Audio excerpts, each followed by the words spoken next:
In the wake of the mass shootings in El Paso and Dayton, the blame game has been in full swing. WBZ political analyst John Keller is here tonight with a closer look at the finger pointing and what Americans think about it. John? Liam, the echoes of presidential speeches throughout the El Paso shooters manifesto have placed President Trump's rhetoric at the center of the national debate. And there's no doubt some of his challengers hear political opportunity knocking. So my critics are political people. They're trying to make points.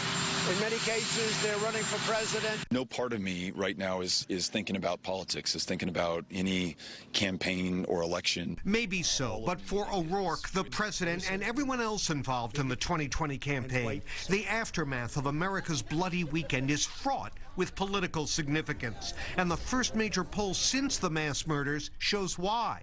Asked who they blame for the shootings, half of all surveyed cited the president along with other factors like the mental health system, racism, and loose gun laws. There is sharp partisan division within the 51% blaming Mr. Trump, but nearly a quarter of all Republicans felt that way, along with 4 in 10 independents. The president disagrees. I don't think my rhetoric has it all. I think my rhetoric is it brings people together. But his critics are pouncing. It was sold from the highest office in our land, where we see in tweets and rhetoric hateful words that ultimately endanger the lives of people in our country.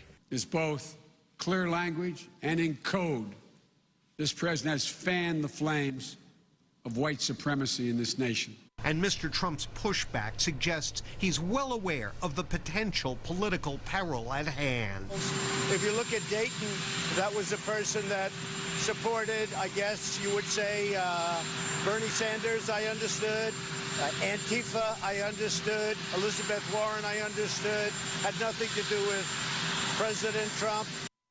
Now, as Biden was speaking, the president tweeted, I guess from Air Force One, quote, "Watching sleepy Joe Biden making a speech, so boring," end quote. Now, with half the country already blaming him for inciting racial violence, Liam, you wonder how long he'll remain bored. So he is going to face some fallout from this. Yeah. Does part of that depend on whether or not they do pass tougher gun laws? I know a lot of people want to see something changed. If they came back to Washington, cut their recess short and did something, absolutely that would change the politics of this. Don't forget, Sandy Hook, they did nothing. Right. The stall game is a familiar sight in Washington when it comes to guns. We'll see this time around. John Keller, thank you very much. Paula, over to you. Liam?